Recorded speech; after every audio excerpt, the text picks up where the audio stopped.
All right then. Thank you so much, everyone, for joining us again. It's so nice to see so many lovely, smiling virtual faces. My name is, for those of you who haven't been to one of these before, and maybe you have, maybe you haven't. My name is Matt. I look after the research side of things here at UniAdmissions. So my job is to make sure that all of the strategies and ideas and approaches to your application that we suggest, that all of those are things that make sense, that we can back them up in Microsoft Excel. They have nice R² values to them, figures like that. And I'm joined today by my wonderful colleague, David. Hello, David. Hello, hi everybody. I don't know, can you hear me properly, Matt? Is that good volume for you? Yeah, that sounds good to me. Excellent. Hello everyone. Thank you for joining us. There's a lot of people today, so that's fantastic. And I'm sure Matt and I will hopefully entertain you over the next period.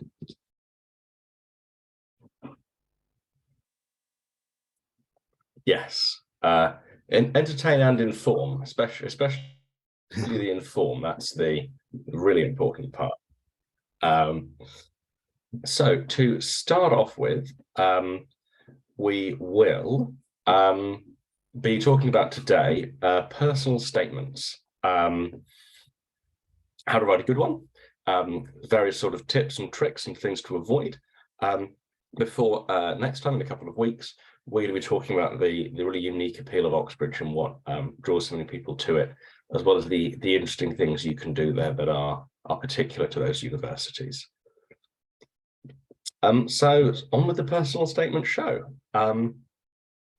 Now, the first question people are coming to us with at the moment is, I thought they were getting rid of personal statements. And the answer is maybe, but not yet. What UCAS has told us is that from October 2024, so students who are applying in, what is that, 18, 19, 20 months time, and students who are applying then for courses that start in 2025, they might change personal statements by then. They've said that's the earliest they're going to do it. I think there is a good chance that the change will be delayed or possibly even cancelled. The personal statement's been around a long time. People have complained about them before. I wonder if this is a little bit like the efforts we get every few years to change UCAS so that you apply after your A-levels rather than before. But the important thing to know is that personal statements aren't going anywhere yet.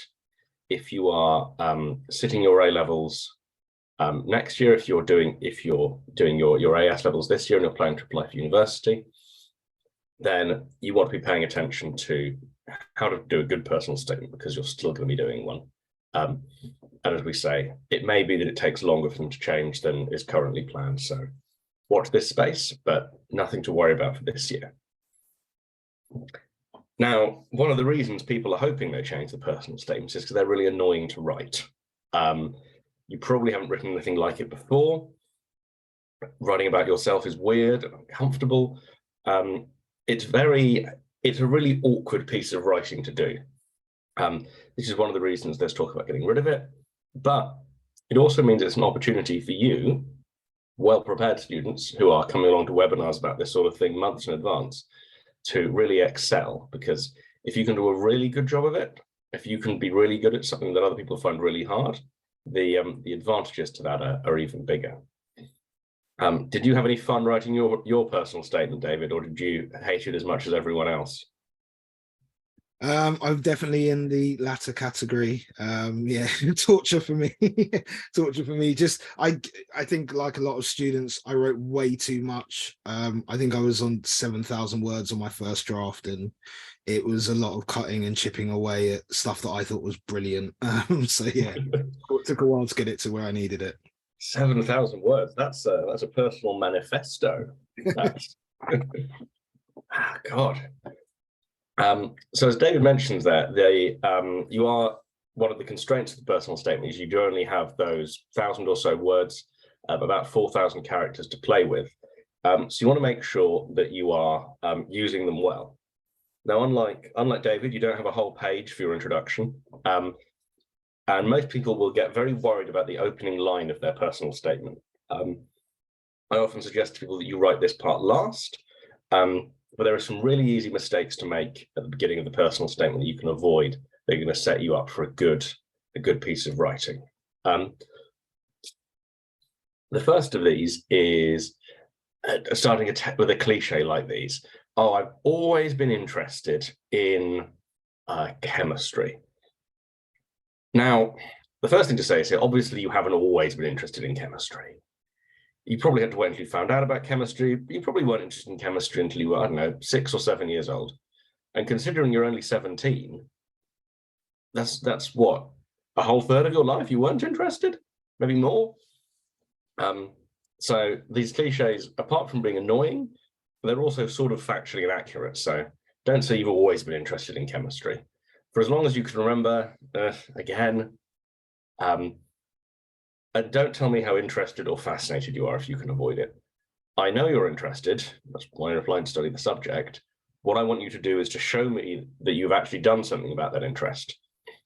I could say, I am fascinated by chemistry. Now, what you guys don't know is I failed my chemistry GCSE. I hate chemistry. I'm terrible at it. But I could say I loved it. Now, I wouldn't be able to show any evidence that I did because I haven't got any evidence. It's the evidence that's the part that matters. The other mistake you can make at the beginning of the personal statement is to try and write the cleverest sentence you've ever seen. So here's a really clever sentence. This applicant wrote, "For me, medicine operates an academically and mentally challenging profession which amalgamates my fascination with the human body and my desire to work with a variety of individuals with their own problems on a day-to-day basis." Almost got there. Oh, that's a long sentence. It offers a chance to make a real difference to the lives of others. Now, there are a range of things wrong with this. The first one is that isn't what amalgamates means. You're telling me that medicine is difficult, which I know. You're telling me that it involves the human body, which I also know. It makes a difference to the lives of others, yes. This is a really long sentence with a lot of long words in it, but I haven't found out anything about the person who wrote it, because the main thing it's trying to tell me is that they know what medicine is. Now, I also know what medicine is. You don't need to tell me. And I assume you know because you're applying for medicine. And if you turn up and you're like, whoa, this isn't what I was expecting, that's not good either. So you've got through your first sentence. You've said something that isn't incredibly long or incredibly obvious. Oh no, we're getting to the obvious now. This is the other thing you can do. You can state incredibly obvious things, particularly at the beginning. You could tell me that as part of my A-level studies, I studied maths. And the answer to that is, I know.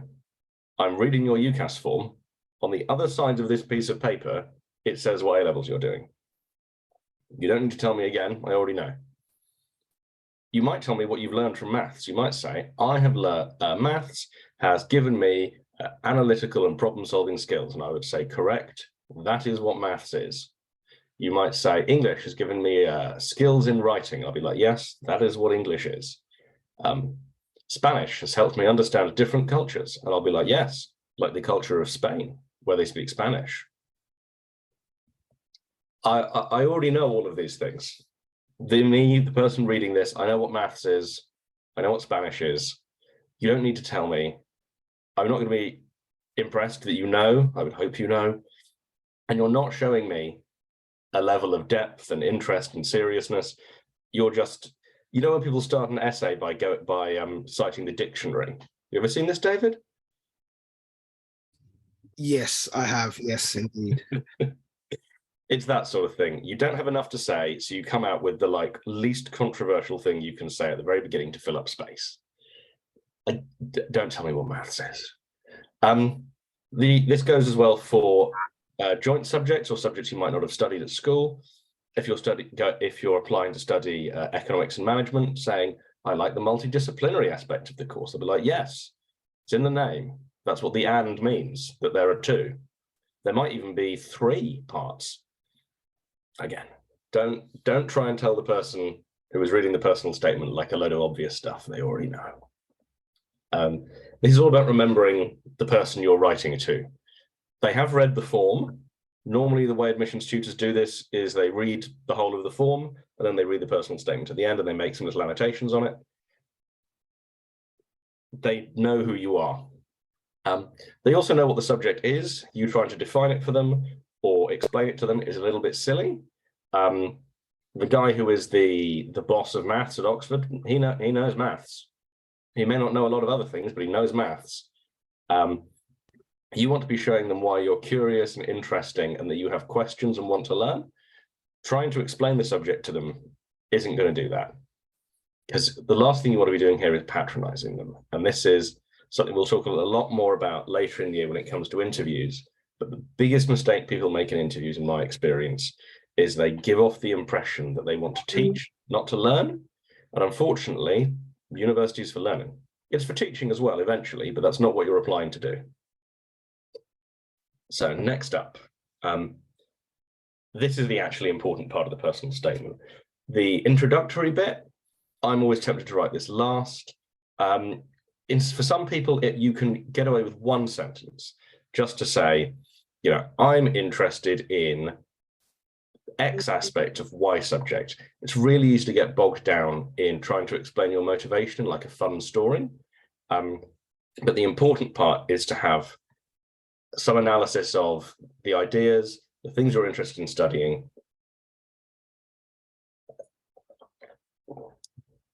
to really work through an example in a way that shows your academic ability. You know, the reader knows why you're here, is I think the way of thinking about this. They know that you're applying to study the course at the university, so don't waste a bunch of time telling them. Don't waste a bunch of time explaining that you're motivated.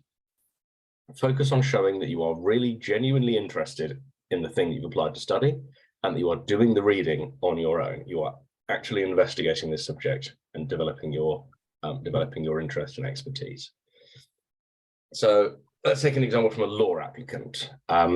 They write, reading the book Eve Was Framed by Helena Kennedy has also been fascinating, as I've started to think about issues I have never considered before, how law might be affected by gender.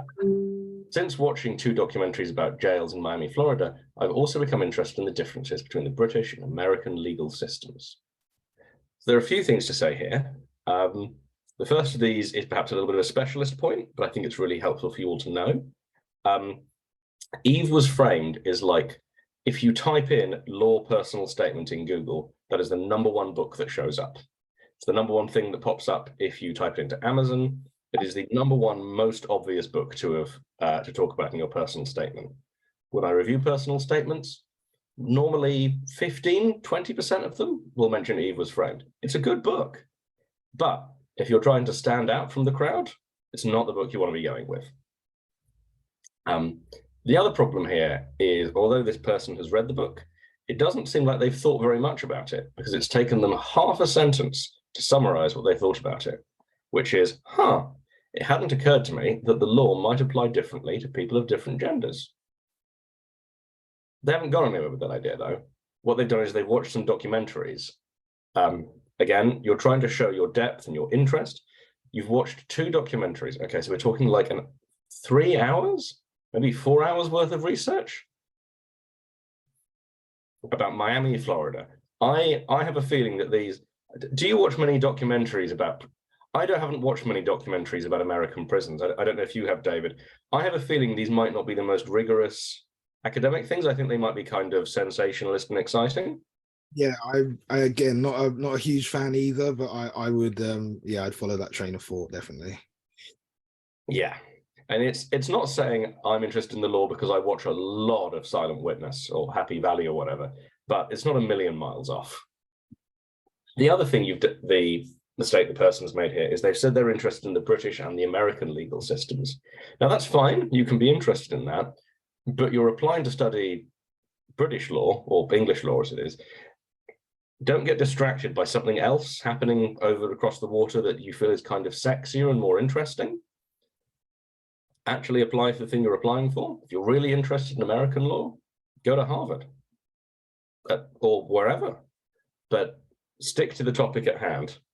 stick to UK law. Don't get distracted by the exciting, sexy things that are happening in Miami, because presumably, like, it's cool crimes they have over there. I've never been to Florida. I'm assuming it's like the cooler crimes than you would have in like Basingstoke, right?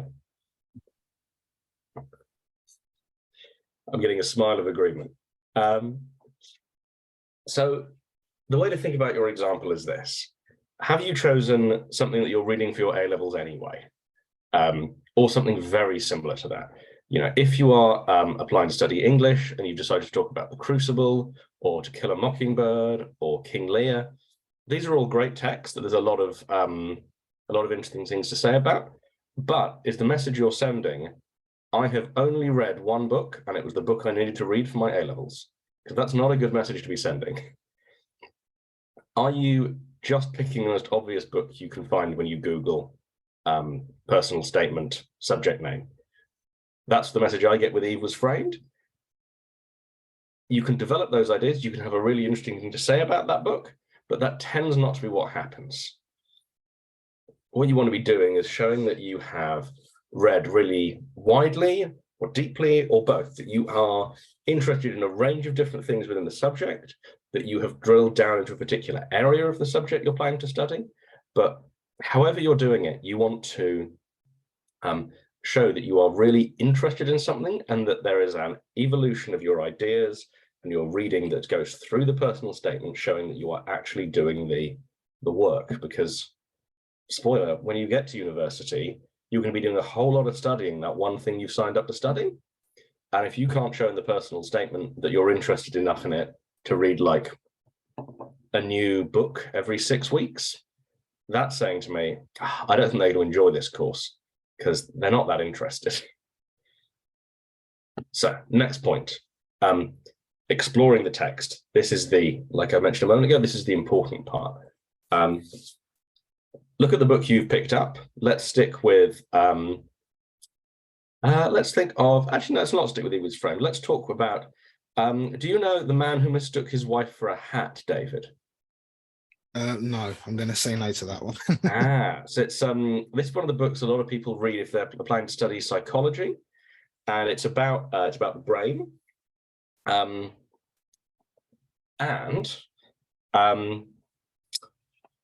it raises a lot of questions about the way the brain works in interesting ways. Now, the way to approach a text like this is you want to read the book first of all, and then you want to ask some questions. The first question is, what parts of the book did you disagree with? What things did it draw your attention to that were new, that were strange, that were surprising? You know, what questions did the book bring up in you? What questions did it raise? The next thing is, how are the ideas and the presentation of the ideas in this book different from in another book? Why is the book the way it is? Why hasn't, in this case, Oliver Sacks decided to write a more boring book, for example? Why has he given it the title, The Man Who Mistook His Wife for a Hat? Why is the title like that? Why is he trying to make it seem sort of fun and silly and quirky? Why is that happening rather than something drier? You know, the next thing to think about is, as you went through the text, did it make you want to study the subject more, or did it make you go, I'm not sure this is for me? If you're not sure it's for you, that's fine. At least you know that now. But if it was really interesting to you, you need to figure out why. What did it for you? What were the ideas that you wanted to pick up on and explore further? Because the thing you want to be doing here is tying together a series of text, a series of ideas, so that you're going not just through that one book, but you say, in this book, I found idea A, I followed that into book B, and that went on into book C and D, and so on and so forth. That's one approach.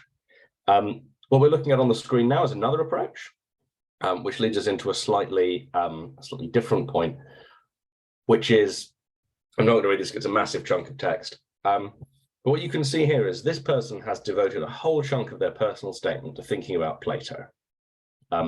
Now, Plato's a great choice because people have been talking about Plato for over 2,000 years.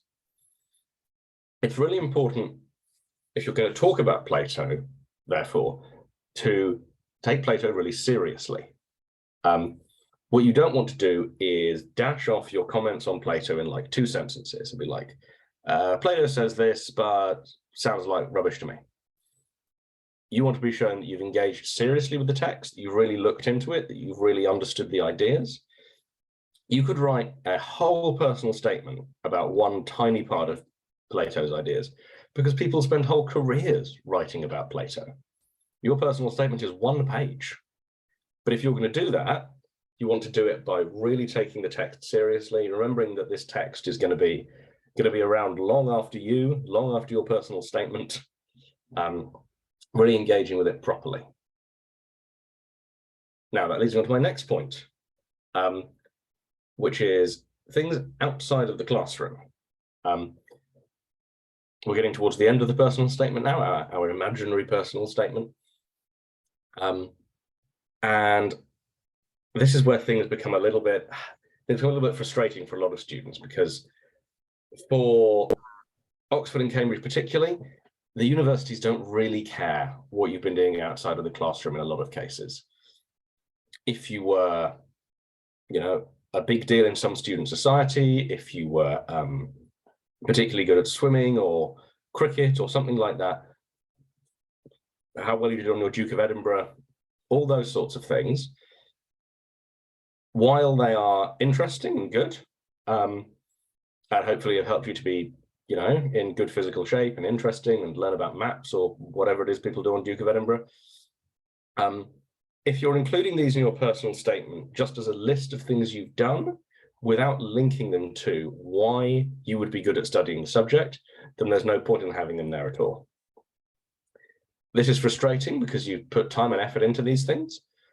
Probably you were expecting them to be helpful for applying to university. But if there isn't a link that you can draw, a clear link between why I did this thing and what it taught me about the subject that I'm planning to study, how it shows my motivation and my passion for the subject, then it isn't going to do anything useful for you. A classic example of this is we see this sort of thing. Someone will write, outside of my studies, I have many interests, with tennis being my favorite sport. I'm also a keen golfer, rugby player, and cricketer. I find endurance events to be a good test of my self-will, so I often compete in biathlons and run a 20-mile race for charity. Now, there's one interesting thing hiding in there. Right at the end, have you spotted it, David? The one interesting thing. The self-will. See, self-will, I don't. It's all right. What about after that? I'm going to go for charity then. Yes. See, the charity is interesting, right? There might be a really interesting story about why this particular charity, why it's important to this person, what ideas it has, made them more aware of. Maybe they're applying to study medicine, and this charity has a particular place in their heart because it's relevant to a particular disease they're interested in. And you could use that as a way to start talking about something that's relevant to the subject.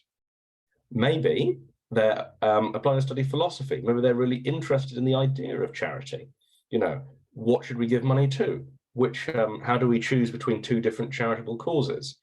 Maybe they're interested in history. What's the history of charity? Why do we have charities at all? Why doesn't all of this stuff get done by the government? That crosses over into politics. Maybe they plan to study biology. How does charity impact biodiversity? Think of charity impacts. Basically, there's a charity for blimmin' everything, basically. I want to know why the charity. I want to know how this thing you've done, this 20-mile race, has informed the things you're interested in, how it fits in with your application to university. But it might not, in which case, that's fine. Good job doing the race. But there might be the most interesting thing in this personal statement hidden behind that one word. There might be a really interesting story, a really interesting set of ideas they could develop, but they haven't put it in there because they think what they need to do is write a list of stuff they've done that says, I'm a well-rounded, sporty person, which isn't necessarily relevant because, they're not applying to study cricket because they don't teach cricket at Cambridge. At least they didn't used to, maybe they've changed. But yeah, everything in the personal statement, you want it to be there for a reason. If it's an interesting reason, make a point of it. If it's a boring reason, then don't include it. But there might be something really interesting to work with there about charity. But unfortunately, we didn't find it because he ran out of space, because this is the last sentence. Contrastingly, here's what I do like. So this applicant who's applying for history ties together their experience of playing classical music and studying classical music with the context in which that music was created. She's talking here, I think it's a she, it feels like it is, talking about her experiences playing Shostakovich and how this gave her an emotional connection to the ideas of Stalinist Russia that she was working with. This is much better because what we're seeing is an explanation of how the hobby, how the extracurricular informs the academic interest. If she had just gone on about how she'd got grade 8 in how many grade 8 she'd got, or how brilliant she was in her exams, the piano exams or whatever, that would be helpful for applying to study music. But here for history, tying it into an understanding of how politics and art and history combine is much more interesting and effective. Now, we've got to the end. So for the end, we'll talk about the end. The hardest part of the personal statement are those few closing lines. It's always difficult to end a piece of writing. It's especially difficult to end a piece of writing when you have run out of words. Run out of words in your word count. Ideally, you don't want to spend a load of space on this. You can almost, just as you can begin the personal statement very quickly with maybe one sentence or two, you can do the same thing at the end. What you don't want to be doing is adding in a new interesting idea that you're not going to have time to explore. Just, basically summarize the idea you've had and bring the whole thing to an end. You almost want to be saying, thank you for reading. Hopefully see you for the interview. Cheers, David. Because that's how you'd end it if it was an email, right? Yeah. Maybe you'd say best wishes, something a little more formal than I am. So don't worry a massive amount about it, but there are a few things you really want to watch out for with the end. The first of these is flattery. I believe that I have the determination and aptitude to study economics at a degree level, and it would be an honor to be offered a place at your world-renowned university. I love saying world-renowned because it's one of those things you only ever say written down. I can't imagine ever saying that in real life.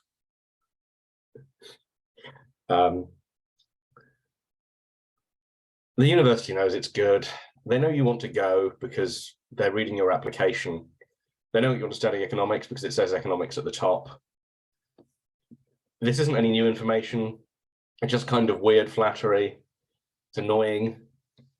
You could have used these characters to say something, this space in your word count to say something interesting.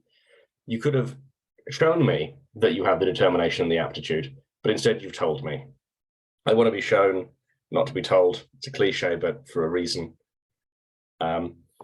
You almost want to do something as short as this and just say, as you have read above, I'm interested in economics. I have a genuine zeal for the subject and an ability to relate my studies to the real world, which is summarizing the two things we're supposed to have taken from the rest of the statement. One, I'm really into economics.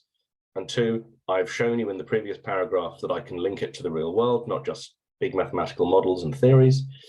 And you're convinced that you will do well. Good. That's fine. It's nice and short. You could make it even shorter. You probably don't need to say the subject. You could cut a fair bit out of this, but that's what you want. Something really short and simple. The conclusion is not an important part. Just finish the personal statement. It may even be easier to, like David talked about with cutting it down, sort of overwrite it, write more than you need, and then just chop it off. Sort of force yourself to cut it off a little bit earlier than you expect. One more thing, though. One more thing. Like Columbo. Is it Colombo who does that? I think so. Yes, it is, yeah. Good, because I'm going to say I'm a little on the young side for Colombo, and I remember the audience is younger than me. So, the first of these things is the rest of the UCAS form. It's the thing you mustn't forget. People get really wrapped up in the personal statement and forget about the rest of the form. If it's already on the form, don't put it in your personal statement. You don't need to tell them what A-levels you're doing. You don't need to tell them where you go to school. All of that information is already there. Don't waste space telling them again. Make sure that you're chatting to your school, to your teachers, whoever your favorite teacher is, whoever it is at your school does the UCAS stuff. At most schools, there will be one teacher who always does the UCAS stuff and finds it very stressful and doesn't get paid extra for the trouble. You will almost certainly know who that teacher is. You can tell normally just by looking at them. They have like a vibe. Talk to them, make sure that they know what you're planning to apply for, what your ambitions are. Start early figuring out if there's anything extra you can do, make sure the school is supportive, things like that. The school will almost certainly be supportive, but they will be more supportive if you tell them now than if you tell them in September. If you tell them with a week to go, I want to apply to Oxford, they'll say, that's great, but there are a lot of other students here who I have to support, and you're not exactly at the front of the queue, are you? Teachers are busy people. The person who's doing the UCAS stuff probably doesn't get extra time to do this. It's just something nice they do on top. So, you know, make their life as easy as you can. Related to this, figure out who's going to write your reference. Again, pick your favorite teacher, pick the teacher who's teaching you the thing that's closest to the thing you're applying for. So if you're applying for history, get your history teacher to do it. If you're applying for medicine, your biology teacher or your chemistry teacher, that sort of thing. Make their life easy, give them plenty of time and a notice in advance, make sure they know what you're applying for, have a chat with them about it so they know what kinds of ideas you're going to be emphasizing in your personal statement, what stuff you care about. Hopefully you get on well with them so you already know this stuff. Write it down for them so they don't have to remember. I hate remembering. Remembering is the worst. That's why I write everything down. And the other thing, and this is very silly, when you register for UCAS, I think you can register in like June or months and months in advance. Fill out the rest of the form. There's a load of other stuff with your name, your date of birth, and schools and GCSE results. Get all that stuff done early, because the last thing you want to do is to have to do it at the last minute and panic. You might fill out something wrong. You just get it out of the way. It's an annoying bit of administration, just deal with it. So the only thing you're doing at the end is copy pasting your personal statement into the box and then sending it off. Can you tell I did that one wrong myself? Now, we've got to the end of the UCAS form, so to speak. I hope it's been helpful. I'm going to hand over to David now for a few slides to talk about the other support we offer, because believe it or not, there is more to our organization than these slides. People don't always believe me, but there is. Okay, Matt, thank you so much. That was really informative. I know a lot of that stuff already, but there are definitely still some points I picked up on. So that was brilliant as always, and I'm sure everybody really enjoyed it and got some good points out of it. So thank you. Hello everyone. I will not keep you too much longer. I know you came here for the wonderful advice which you've now got. So just give me a minute or so of your time, and I'll let you know about our premium programs here at UniAdmissions. Okay, so if you slide to the next one for me, Matt. Okay, so the way we tackle the application, the whole process is with what I like to call 4 pillars. People call them different things. The first one, as you can see up there on the screen, is our one-to-one tuition. So this will be with an expert tutor. I know you guys can read, so I won't read them all out for you, but they are going to help you with all aspects of the application, your private tutor. So that will be the personal statement, that will be your test, as most people will have to sit a test, and I'm sure you guys all know what your tests are at the moment, but if you're doing law, it's the LNAT, if it's medicine, it's the BMAT or the UCAT, etc., etc. So your tutor will help you out with that, and they will also prepare you for your interview as well, on all different aspects of your interview. Moving on, so we have our resources. Now, all of our resources are held on our student portal. Again, I know you guys can read the points there, so I'm not going to go over them, but I will just tell you a little bit about the student portal. We do have a whole host of books, a massive library, over 120, I believe we've printed at the moment. Some of them award-winning. And we have access to lots of different parts of the portal, past papers where you can sit under timed conditions. There's a lovely test area where you can go over lots and lots of questions, and all of our academies, which are lots and lots of videos on all the different subjects and subtopics and personal statement help and interview help and all that lovely stuff. Okay, and so then the third pillar is our enrichment seminars. It says weekly up there. They are generally every week. You get, I think it's sort of 2 to 3 you will have per month, and then 1 week will be taken up with what's called a 4 mentor group. But the weekly seminars are fantastic. You essentially meet with other students or applicants in small groups, about 4 to 5 maximum.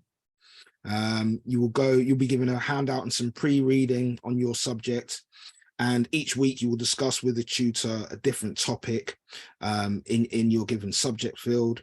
And the point of the enrichment seminars is that you are able to talk around the topics and hold discussions in the same way that you'd be expected to do in your interview. So really fantastic interview, what I would call interview training. Okay, and the last one are our day courses. These are done a little bit before application deadline. We have a personal statement course. We have courses for the tests. We also have most test courses have booster courses, where you'll go to your first 1-day course, let's say for the BMAT. The tutors will gather lots of information from the students, find out the problem areas, what they're finding tricky, questions, subject topics, whatever it may be, and they'll collate all this information and essentially create a 2nd-day course from that. And that's what we call the booster course, where they can focus on the problem areas. And the final course is of course the interview course. That's a 2-day course where you get your mock interviews, and you can watch other students do their mock interviews and see them critiqued and stuff like that. So plenty of courses and loads of great information for you there. Fab. Thanks, David. I hadn't realised that was how the booster course worked. Yes. That's really smart design. Because there's always, there's always some parts of the topic that you find easier, some parts you find harder. What a good idea. The good news is all this seems to work. We have success rates that we're really proud of. And this slide, which I haven't updated yet, silly me, we did get our 500th offer just a few weeks ago, maybe only a week. So we are now up to 500 offers from Oxford and Cambridge since we started the organisation, and that's something that we're really proud of, us alongside our success rates, which compare really favourably even with some of the fancier schools around. We don't have the outfits of Eton. But we do a very good job by comparison when it comes to getting into Oxford and Cambridge. A couple of other things to have a look at. If you've enjoyed this webinar, please leave a lovely review on Trustpilot. If you do leave a lovely review, I will put your review in not only this, but all future presentations. So you'll be able to see your name up there in lights. Very celebrity. And you can also listen to Will and Rohan's podcast. That's my colleague Will and our founder Rohan, in which they talk about everything from admissions tests to zombie apocalypses. Lots of fun. Excellent bedtime listening, just as you're drifting off. That's what I go for. My wife doesn't appreciate it, but I nevertheless do it. And what we'll do now is we will take some questions. I can see that we've already had a few come through. And if you drop them into the Q&A box, I will answer some more. Hopefully the video is going to work this week. Let's see. So the video should show you how to book a consultation with us. Tell us about the consultations, David, just while I see if I can get the video to work. So a consultation, you would speak to someone like myself or one of my colleagues. And essentially what we'll do is, we are a selective prep school, just in case we haven't mentioned that already.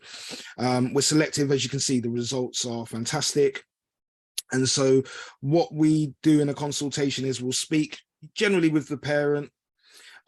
First, we'll have a conversation with them, talk about the student, what they want to do, that kind of thing. As part of our selective process, we also have to speak to the student as well. So we need to speak to both of you, get a real good sense of what's necessary and whether or not we feel this is really right for you as well.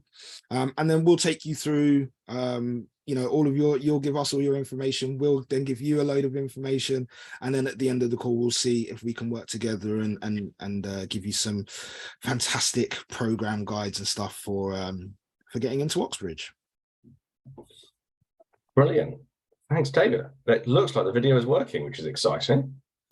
Now it's going to contradict everything I just said. Let's hope it keeps working. So our first question is, hello, we're not able to hear anything. Hopefully that got fixed. Someone else asks, how personal should the personal statement be? So this is a great question. I have read personal statements in the past that are very, very personal, that talk a lot about the person's life, that are kind of biographical, and those tend not to be great. You want it to be personal because it's about you. You don't want to write a personal statement about your friend, but you want to be showing that you have the personal, intellectual, academic qualities that you need for the course, rather than focusing on your story. This is a little bit of a contrast with applying to university in America, where there's a much greater emphasis on a kind of storytelling and a biography and an inspirational angle. You want to be getting to the point of your academic ideas and interests as quickly as you can. But if you have a really interesting personal story that informs that, then I would be really tempted to include it because they can be really good. Another person asks, how can I apply as an international European student? It will depend where you are applying from, as things are different in Slovakia from Slovenia. What I would suggest doing is having a look on the British Council website, as that will have really good, really thorough information on how to go about applying, about fees, about things like that. But for the most part, the process is exactly the same, regardless of where you're applying from. The differences will be if there's anything different that goes on in your own country, or how the situation around fees and things like that is handled. To this one, I think.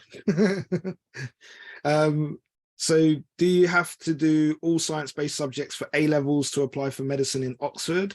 The short answer is no, but it's pretty close. You will have to do biology and chemistry. You don't have to do physics. A lot of people that I speak to go for biochem and maths, but I do believe that final choice is up to you. And now Matt will tell me if I'm right or not. No, that sounds right to me. The thing I would say here is you will occasionally meet people who don't really like biology and so are doing physics, chem, and maths. Now, the problem with this is when you get to Oxford, you're going to have to do the biology then. There is no escape from all of the sciences if you're doing medicine. So while you can avoid doing them at A-level, that's only going to inconvenience you later. So I would say doing 3 of the 4 of biology, chemistry, maths, and physics is the way to do it, because you're going to have to do whichever one of them you don't do, you're going to end up having to do when you get to Oxford anyway. And so there's not much point in avoiding it now, because it's not going to work, basically. Adrian asks us about the rates of students getting in as international students for Oxbridge. So it varies quite a lot between the 2 universities and by subject. The good news is we do have really good data on this. The bad news is I can't get to it because I'm doing this presentation right now. So what I recommend is if you give us a call, set up a consultation, then we will have all of the spreadsheets at our fingertips and we'll be able to find the answer for you that way. But unfortunately, it's very difficult for me to get to the spreadsheet while also doing the PowerPoint presentation. Fab. Let's have a look at a couple of others. Emma asks about work experience. So this is a little bit related to the question about making the personal statement personal in a way. And questions like Ray's question about passion. What you want to be showing throughout the personal statement is that you are really, really interested in the subject and how that interest has grown and developed over time. So depending on the kind of work experience you've done, let's imagine a subject. Say you're applying to study chemistry, and the work experience you did was to go and do work experience in a pharmacy, let's say.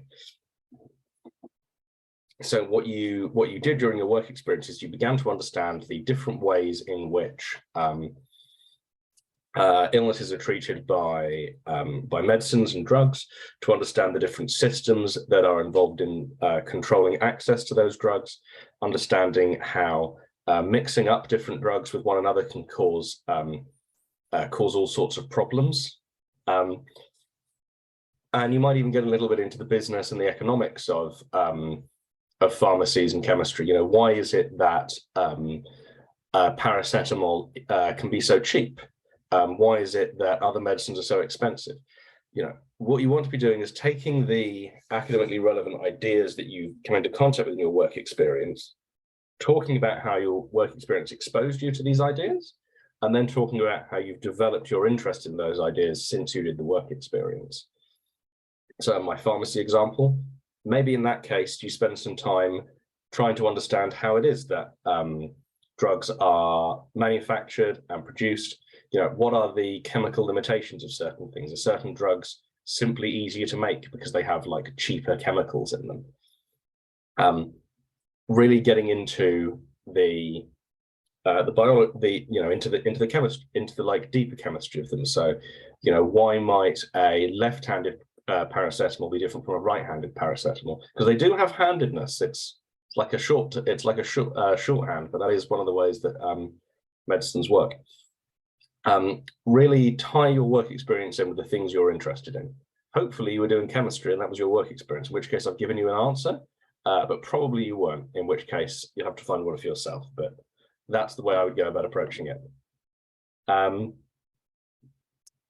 And we had a question about a law personal statement. So let's go through this again with a slightly different example. So, you know, the first thing you want to do is know why you want to study law. What part of it is that it's interesting to you?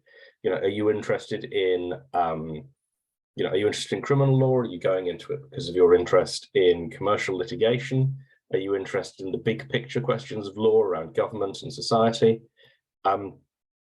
Once you've figured out, you know, and you don't have to figure that out now, you know, figure that out through your reading. And as you're doing the reading, work out in each of those texts you're reading which ideas are most interesting to you, and figure out what the next book you should read is. Maybe it's a book that disagrees with the one you're reading. Maybe it's one that develops those ideas. Maybe it's one that those ideas are based on. And this is, unfortunately, I don't have any books next to me. Will you give me 1 second, David? I'm going to go get a book. Yes, of course. Yeah. I will just say with the answer the question, what book should I read and that kind of stuff. And again, Matt's more of an expert on this thing than I am. But what I would say to that is read books. You know, it's almost like you're asking for us to tell you which this is the best book. This book will get you into Oxford. That's not how it works. How it works is that you find a book you find extremely interesting, you can add those different elements that Matt was speaking about earlier. And that's what's going to really make somebody sit up and take notice, not the fact that you've read this particular book or that particular book. It's how you articulate what you've learned about that book. That's the thing that's going to get you noticed, not what the book is per se. Exactly. So I've gone and got a book. I have a few at home.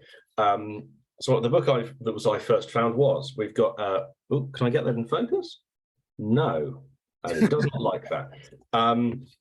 This is a book called Gender Trouble by Judith Butler. It's a very influential book about feminism and gender from the early 1990s. And the trick to this, you read the book, that's the first thing you do. And then when you've finished reading the book, you want to go into the back of the book, and you'll find that there are pages and pages and pages of notes. Pages of notes. Throughout the book, there will be more notes. There will be references to other books. Find the part of the book that you're interested in. Find the idea that struck you in the book, and then find the book you're supposed to read next.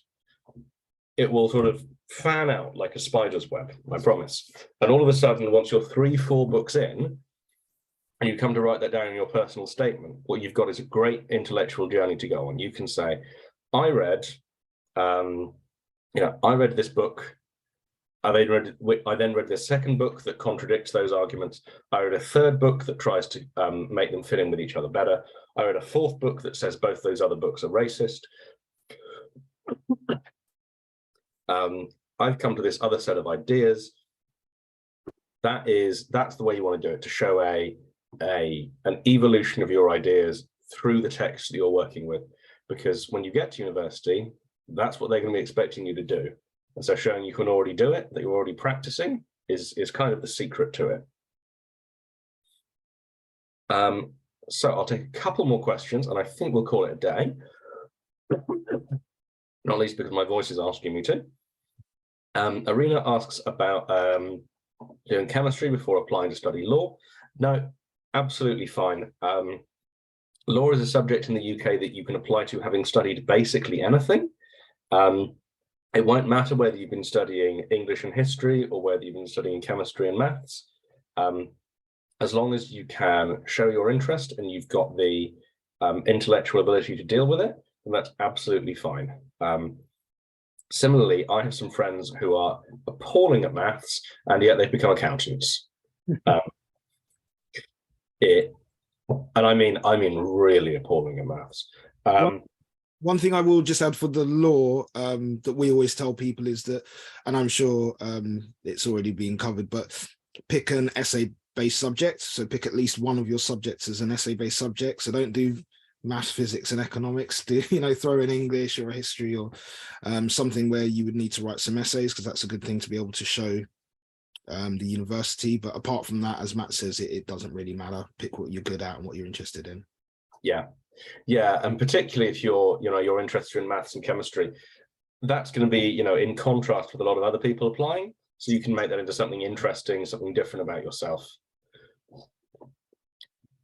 And I think we'll call it a day there. So David, thank you so much for joining me. It has been a pleasure. Thank you, Matt. Brilliant open day. I do my best. If you've enjoyed this open day, don't forget that you can see possibly even 100 old, I'm not sure how many there are, maybe as many as 100 old ones through the link on the UniAdmissions homepage. I would not recommend watching 100 of these. It was hard work enough doing them. I do not recommend watching them. But if you would like to, they are there. There are lots more tips of this type. And we look forward to speaking to you in our consultations. And we're just looking in Dave's background. Very, very best of luck. Who have you? Are you all not playing today, or are you on tomorrow? We've got Brentford in 5 minutes. So yeah. Perfect. See, if I had known, well, I couldn't have timed it better. So very best of luck with that. And we'll see you all in 2 weeks' time to talk about the unique opportunities available at Oxford and Cambridge outside of the classroom. Rowing, punting, becoming a successful stand-up comedian, things of that nature. Goodbye, everybody. Thank you again. Bye.